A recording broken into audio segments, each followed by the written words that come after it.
The iconic Canadian band Chilliwack has gold records, platinum records, Juno Awards, and a cross-generational influence that few Canadian bands have. They're also on their 55th anniversary farewell tour right now across Canada. It is the perfect time for Chilliwack to get a proper archival release that compiles their story and tells it for future generations and current fans alike.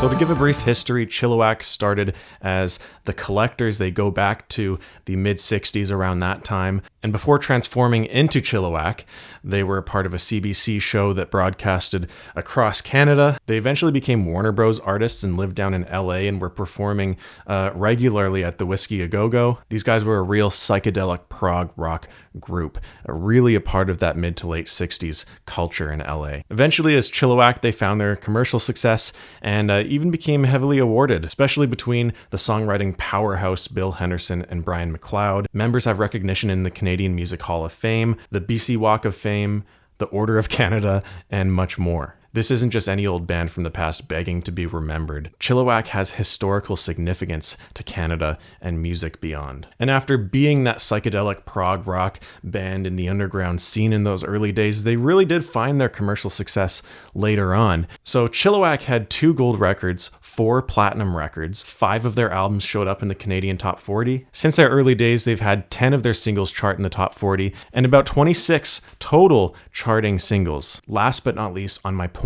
here, this band, depending on where you draw the starting line, had consistent success for about 15 to 20 years, guys. This is what I mean when I say cross-generational. These guys were around during the hippie movement and that prog improvisation, real like live performance type of deal. And then they ended off in the early 80s when, you know, electronic and synth sounds were coming through. It was a new generation. And so Chilliwack was around and prominent and hitting people of all ages from one point, one era to another. I mean, you've got sounds like this one around 1970. Come on and sing, hey, by the seashore, where freedom is sweet, but hunger by sleeping the Savior. And then going into the 80s, you've got this totally different feel here. You're finding your way back to me.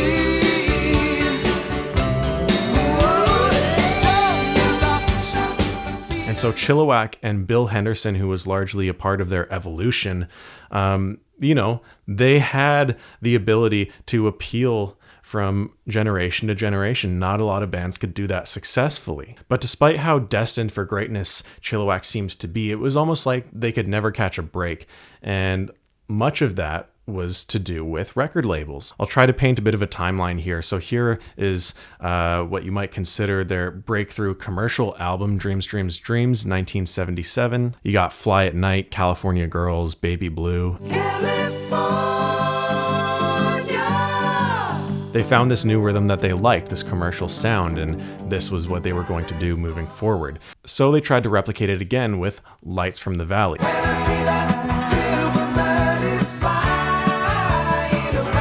Now, at this point, they had brought in guitarist Brian McLeod from Toronto. He joined the band and really helped change things. He had that commercial sound, and him and Bill Henderson worked together to write a lot of the amazing hits that we know and associate Chilliwack with. Now, part of the complications to this story is I believe it was before they got Brian in, they had already attempted to record this album twice. They brought Brian in and they made their third attempt, which became the album that we know and love today with Arms of Mary and more. Now, the label they were signed to was Mushroom Records. You might know them for Heart and other bands. This was a label that had a lot of inner turmoil for many reasons. So from time to time, they were dealing with lawsuits, near bankruptcy. This is when they were working on Breakdown in Paradise. Had the hit Communication Breakdown. Communication Breakdown! This album sonically was so good. It was produced so well.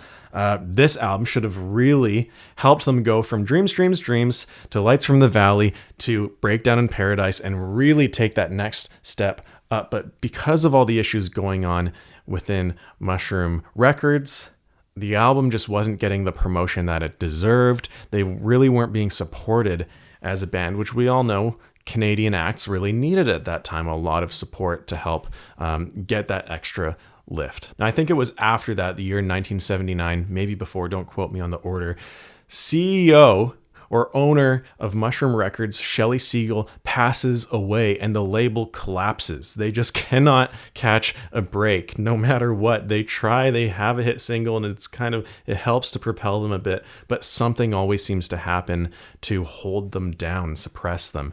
Then they get to the turn of the 80s and Want to Be a Star. You've got the timeless hit, My Girl, Gone, Gone, Gone. If you haven't heard the story yet, Brian McLeod was known to be saying that line, the intro, Gone, Gone, Gone should be gone so long, so close up to the mic that his spit would wet the diaphragm so much that they would have to keep stopping and let the microphone dry out. But they needed him to be that close to the microphone to get the sound that they were looking for, and clearly it worked. It's that intro that everyone recognizes instantly. And eventually in 1982, they put out Opus X, which Bill Henderson and Brian McLeod won Junos for in 1983 for Producers of the Year. Now you act so humble.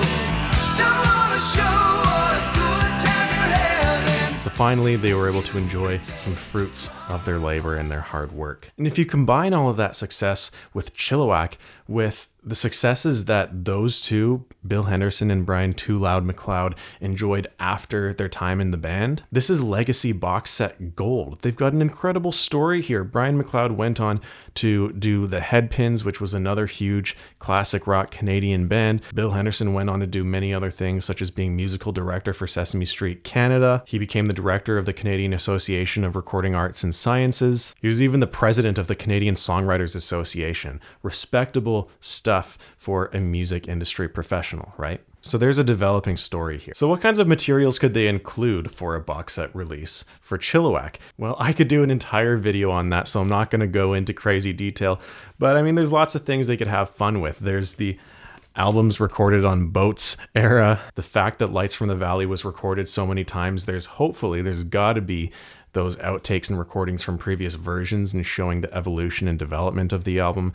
And you can say the same about all of their albums. There's got to be those outtakes, screw-ups, people joking around in the studio, the chatter, maybe songs that didn't make it originally, showing that shift from the psychedelic era into the commercial, almost electronic 80s pop sound that spans generations. And the collector's material could totally be sandwiched in alongside the Chilliwack stuff to show a proper career-spanning anthology type of release. So many ways to make this fun, visual, and tell a story that the fans will just eat up. A lot of box sets today come with booklets that could show writing notes from those albums, remasters, maybe new mixes, some recordings of those live days with CBC television, maybe some photos or recordings from the farewell tour going on right now. And we all know one of the great things about vinyl especially is the posters and stuff that comes with it. Even if they didn't have some of that in the past, it'd be great to see something new, some Chilliwack stuff you can slap up on the wall. Now we're seeing a bit of a vision. So if there's ever a time to do something like this for Chilliwack, now is the time. 2025.